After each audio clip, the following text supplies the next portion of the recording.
Alright guys, welcome back to the channel. So the Super Eagles camp in Uyo is now full to the brim, with every single player now being accounted for. The likes of Chidera EJUKE and EKONG IHEANACHO of Sevilla both have now joined the camp.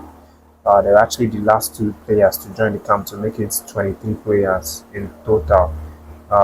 They landed yesterday after a few hours ago when Al Hassan Yusuf joined in from USA. So it's a buzzing camp right now. Of course, Austin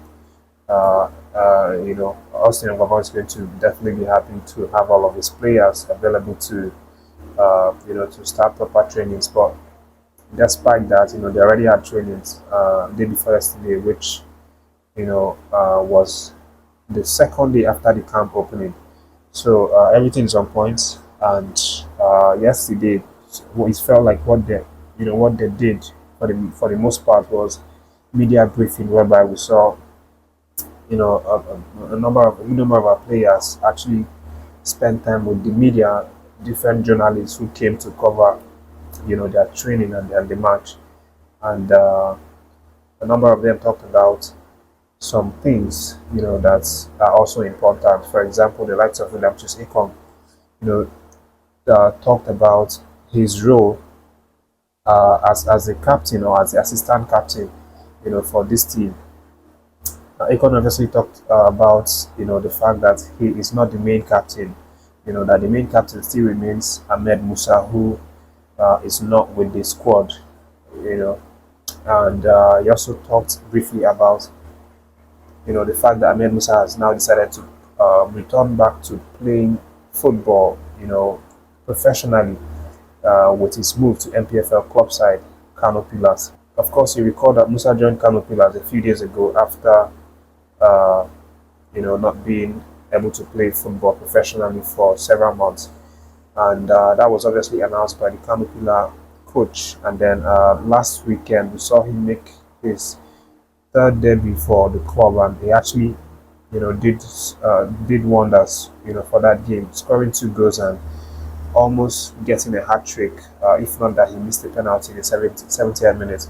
But again, for William Chisekong, he's very excited to have Ahmed Musa come back. And in his own words, he said that we are happy he's back in action again. He's still our captain and he's welcome back to the team anytime. He's our most capped player, a good role model. He's a good leader. I'm happy to deputize for him. So these are the words of William Chisekong, which obviously still shows you the respect that not just him but also the team has on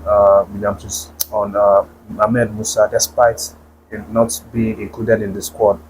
And again, we know that there's still a possibility that Musa might still get a call up maybe sometime in the future if he's fit and if he's performing well at the club level, because the 31-year-old has said it before that he still wants to play for the national team, that he has not retired. In fact, there was a time that rumors started spreading that he has in fact retired from the national team, but he came out to debunk that rumor, saying that he did not retire, that he's going to get back into the squad. And obviously the move to Kano Pillars is spurred by his search for playing time or for game time, so that he can stand a chance to actually being invited to the national team. But of course, it's good to see the respect between the captain and the assistant captain, and it just shows you the harmony that this team is sharing at this moment. Even though Musa is not with the team, I'm sure he's going to be supporting and cheering the guys from home, wherever he is watching the games. But quickly, let me let you know that the Libyan national team has now arrived in your camp, and they will have settled by now because they actually arrived yesterday.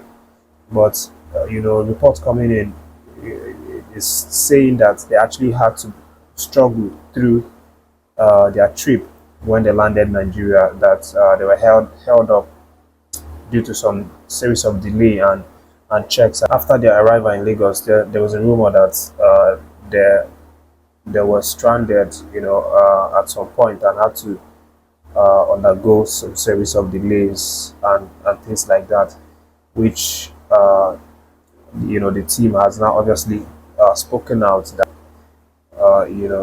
of course, that's not what you want to experience when you're going to play a football game away from home.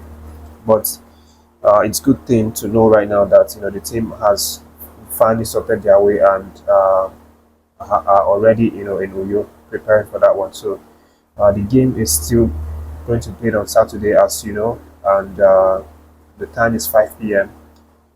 So everything is intact for this game. No excuses, no stories.